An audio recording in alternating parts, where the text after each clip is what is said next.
Assalamualaikum warahmatullahi wabarakatuh, everyone. Welcome back to another episode of the Islamic podcast. Today, I just came across this video by Piers Morgan. Who?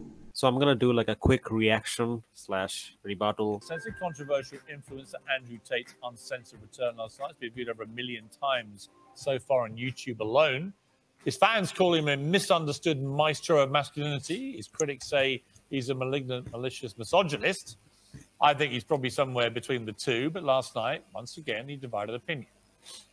I do mean what I say. If I were to see a girl on a private plane on Instagram, for example, I would assume that a man put her on that private plane. I would not assume she bought it herself. What if it was... Perhaps that makes me misogynistic. What about the Afghan women? It's nothing to do with me on any level. You don't have a view? I have a view. My view is that people naturally gravitate.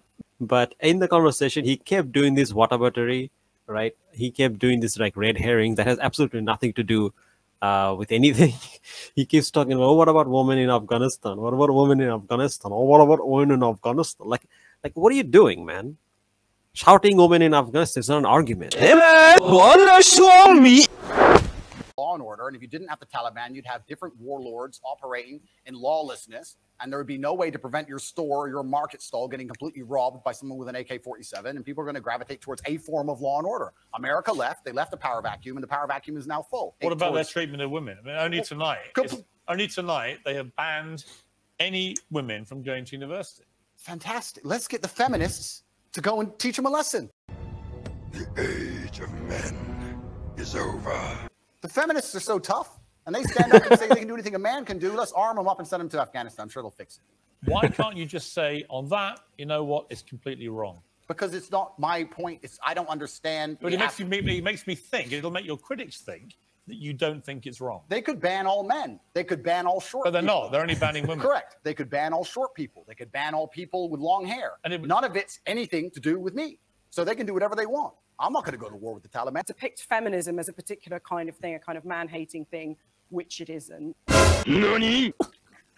Did she just say feminism is not a man-hating thing? I mean, has she read any kind of like feminist literature? Okay, here's an article from the New York Times. It says, with I Hate Man, a French feminist touches a nerve. Pauline Harmange is adjusting to the success and backlash of her debut book, one of a handful of titles from France that suggest a more frank approach to sexism and gender violence. So this feminist, in France, she published a book named I Hate Men. Right. Sure, feminists don't hate men. They don't hate men at all. I guess she didn't get the memo. Okay, so the article continues. Then it says, the short fluid I Hate Man is part of a recent revival of anti-male sentiment in French feminist literature. Like Harmanage, Alice Coffin, an elected council for the city of Paris, touched on misandry in Lesbian Genius, published in Grasset in late September. Translation rights in English have yet to be sold. While the book is primarily a retelling of her experience as a lesbian journalist and activist, paired with a series of interviews with American LGBT journalists, a section is devoted to men's war. Apparently we're waging war on women. Coffin argues that art made by men is an extension of this system of domination and writes that she avoids it. So, anything kind of like art that is made by men is, it basically means, you're waging war on women. But you know what? Maybe this woman, this feminist, just doesn't know what she's talking about. So let's take a look at some of their more top scholars, right? Simone de Beauvoir, who is one of the most prominent feminist philosopher that ever lived. She wrote a book named The Second Sex. So there's a professor of philosophy named Gregory B. Sadler on YouTube, and he basically uploaded a video kind of explaining some of it. So I'm going to speed it up a little bit, and we're going to take a look at what she had to say and where these ideas of things like patriarchy and all this other kind of nonsense came from. In the introduction to her work, The Second Sex, Simone de Beauvoir is going to explore the question, just an outline, about where this sort of hard-baked-in notion of female inferiority came from and why it has such a grasp such a control over culture, even in our own present day, removed from her by a number of decades. And she's casting a long view going all the way back in history. She talks about this self-other dynamic, which she's taking from a certain reading of Hegel's notion of self-consciousness, in which self-consciousness is itself by relating itself to another self-consciousness, and that relation could be antagonistic or it could be equal, it could be a lot of different ways. But in the case of men and women, women have been treated as inferiors throughout pretty much all of history. And it's been men who have essentially defined the structure of that relationship. So basically her kind of like argument is that throughout whole human history, man has been dominating woman. You know, we're this big villain, big villain that's been you know, dominating them. And so this is basically what is you know, conceptually known as kind of like patriarchy, or like theory of patriarchy, right? And that's basically their idea, right? And this is like their top G. This is their top G. I'm top G. And while we're on the subject, I want to state here and now, that's what makes me such a fantastic individual. And yeah, so basically this is her like whole argument. This is where this whole idea of patriarchy comes from, right? It's this whole notion that man controls everything, and woman, and they control and dominate women. So they have to break this cycle. Now, if, you know, man is actually dominating everything and we're the oppressors, then that means that we're the bad guys, right? And that is basically what feminism is teaching you. Feminism is teaching you that, you know, men are evil. This is false. I mean, like, what do you mean by dominating, right? I mean, like, for example, every mother that raises their child dominate their child, right? Every father who raises their son dominate their son. So this is not unique to girls, right? This is not unique to women. This has been done throughout human history. Everyone dominates everyone, right? So this is not, so it's like kind of like a special pleading. They're making like a special case in terms of domination for, I don't know, like only for women, and ignoring all the other kind of like people. Well, it is for some feminists. For a small number of feminists. I mean, there are some radical feminists who genuinely hate men. There definitely are. There definitely are. But most... No.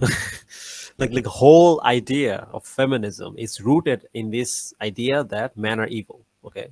That's like their whole thing. That's their whole stick, okay? This is like one of their main akida, okay? So no, like the feminist, the ideology or feminist movement or feminist philosophy entails that men are evil or at least stupid. Either they're evil or they're stupid, because if they're like kind of like the, you know, oppressing women and they're not realizing it, then they're stupid, you know. And women are better because they're smarter, they realize this, right? So we're stupid, or we're evil because, you know, we're kind of like dominating women. How, I don't know, but yeah. So yeah, this is absolutely true. Feminism does teach women to hate men. Feminism itself teaches that. By the way, this completely contradicts what Islam teaches. In Islam, we believe that Allah Almighty created us as men and women so that we can love one another and live in peace. Not that so we can hate one another by creating this toxic divide. As the Quran says in chapter 30 verse 21. وَمِنْ آيَاتِهِ أَنْ خَلَقَ لَكُم مِّنْ أَنفُسِكُمْ أَزْوَاجًا لِتَسْكُنُوا إِلَيْهَا وَجَعَلَ بَيْنَكُم مَّوَدَّةً وَرَحْمَةً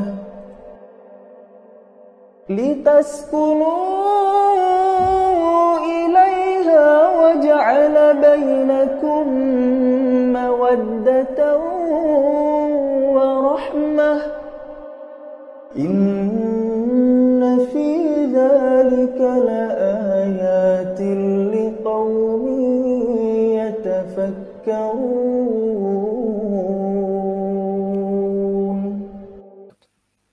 And many feminists do hate men, because that's the logical conclusion. If you don't hate men, then actually you're not following feminism properly. No, that feminism is about just thinking that everyone should have equal opportunities regardless of... Yeah, and one thing we know from...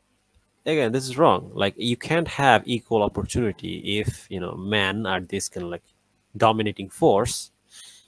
If you don't take men down, how are you supposed to have equal opportunity, right? I mean, if And if man doesn't want to, go down from the seat, if you know what I mean, then of course, you have to destroy men, right? And men are this big evil thing. From Afghanistan, and these heartbreaking scenes today in Afghanistan of weeping female students who couldn't go to university, and men actually in Afghanistan then going out in protest for them. He's very good at building business. He's proven it. He's made himself extremely rich doing it. A lot of what he says about masculinity and stuff, I completely would sign up to, actually. Yeah. And his confidence can help people. But when he was not prepared to condemn These the 10th century Taliban barbarians for that, yeah, because that to me is an open 10th century barbarians.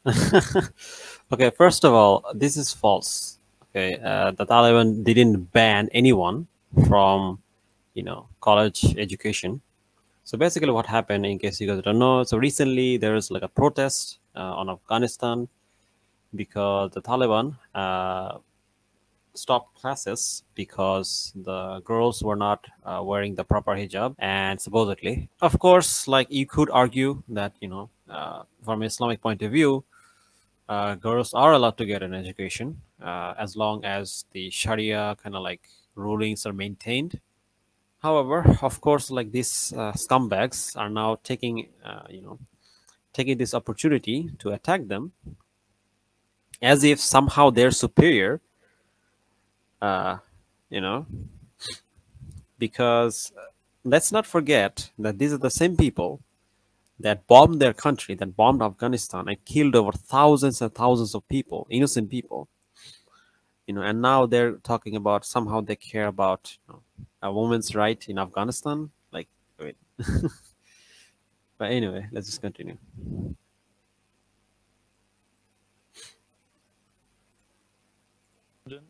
He's very good at building business. He's proven it. He's made himself extremely rich doing it. A lot of what he says about masculinity and stuff, I completely would sign up to, actually. Yeah. And his confidence can help people. But when he was not prepared to condemn these the 10th century Taliban barbarians for that, yeah, because that to me is an open and shut.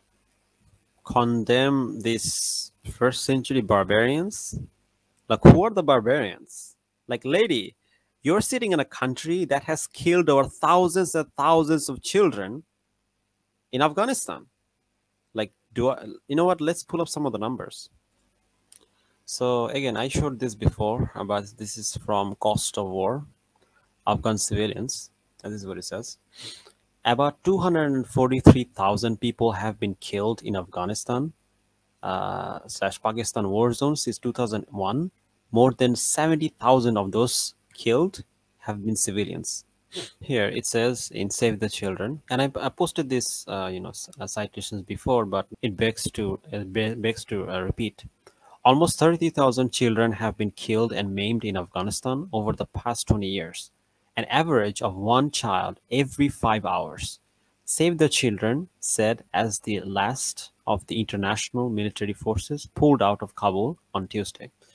So this woman, who by the way is a black woman, is sitting here. I find this really hilarious, right? So she's sitting there defending what can basically be described as colonizers. She's basically defending these colonizers and saying that, oh, they're the barbarians and we're the good guys. No, you're the barbarians. You're the one going around killing thousands and thousands of children simply because these people don't agree with you. Okay, they don't agree with your garbage nonsense philosophy. They just don't. Okay, this is their country. And the interesting thing is that this is how, this is what I like to call liberal fascism, because their whole idea is that they're superior. Anyone who opposes their kind of like fascist ideology is an inferior group or race of people, and they need to be dominated. Okay, that's their whole idea. And this is one of the main reasons why these scumbags, went to Afghanistan, and they went to places like, Iraq and all these other kind of countries. They bombed their civilians. They killed their children because they don't agree. With their views. They don't agree with their views. Fascist ideology. I mean, this is fascism. This is fascism. And here you have this black woman defending, fascism. Now, of course, this fascism is not based on race. It's based on ideology. And by the way, right now in Afghanistan, they still have sanctions. They still have sanctions, and they're making the people of Afghanistan starve. And somehow they're saying, "Oh, but they care about women over there." So I mean, just think about it for a second, right? Who are the bad guys? Like the group that went to a foreign country under a false accusation, right? Because the Taliban basically had nothing to do with 9/11. It was like Al Qaeda, and didn't care for any kind of international laws, violated all kind of international laws, went into this country, butchered thousands and thousands of people, right? Then they left finally, and now they're making them starve, right? Simply because this country, this small country, does not agree with their fascist garbage religion or political ideology, right? Just think about this for a second. And this group of people, right, that they're basically making starve, they're basically starving, right? This group of people that they're starving, according in their mind, they're the bad guys and they're the good guys. They're the savages, but they're like the civilized people. Like on what like delusional planet these liberals live? Case. If you don't condemn it, then I'm afraid you've got a problem. And it's not about sending feminists in to go to war. As I pointed out, which I actually do think is a valid point. well, it's like a lot of women do actually fight in the armed forces. Yeah, so I think the idea none of them do is also nonsense. I think he was using that to kind of attack more. Okay, so another thing is that they said that Brother Andrew Tate has to condemn Taliban. Why? Why? What did the Taliban do that is worse than US? What did the Taliban do that's worse than the UK? You guys kill more people, probably more people than them. You guys are sanctioning and starving people, more people than them. It's normal for young men to feel like they don't have a place in Western society, and you have to make that point. I just think when you don't want to outright condemn 10th century barbarians like the Taliban, you tend to use your case with more moderate people. But again, we're not his target. Well, the fact that his understanding about what's happening in Afghanistan is that it's a feminist issue rather than a human issue. What did he do? He said send the feminists in. It's a human issue where we made all these promises to people in Afghanistan, and then we let. Well, let's be clear. We betrayed those women. Absolutely. In the way we betrayed those women by not killing more of their children, not killing more of their husband, right? We betrayed them. We betrayed them. We should have killed more of their husband. 230,000 people is not enough. We should have killed more. Piers Morgan, everybody. Like I get that some of the sisters in Afghanistan are upset at this, and I understand because the thing is that what they really should do is go to a scholar who basically agree with this view and make him make the case to the Taliban based on Quran and Sunnah. But going to the street and protesting is not the right way to go about it. Okay, because if you're gonna do that, what's gonna end up happening is that the Taliban are gonna go even more strict, right? And that's gonna come out of it. And what's gonna happen? These kind of like kuffar scoundrels are gonna take advantage of this to push this kind of garbage, kind of like feminist nonsense. And that's just like no one wants that. Yeah, I mean, you guys clearly see why feminism is like a toxic ideology. I mean, like it divides society into hating. I mean, it's gonna teach you to hate your fathers. It's gonna teach you to hate your brothers, right? It's not an ideology you want. I actually wanted to do a separate video on Matt Dillahunty, but I didn't get the chance to do that because I just saw this video and it just made me so mad. And I had to put something out. And so, yeah, inshallah, it'll come out soon, hopefully. And yeah, thank you guys for joining me. Inshallah, see you guys next time. Jazakallah khair. Assalamu alaikum warahmatullahi wabarakatuh.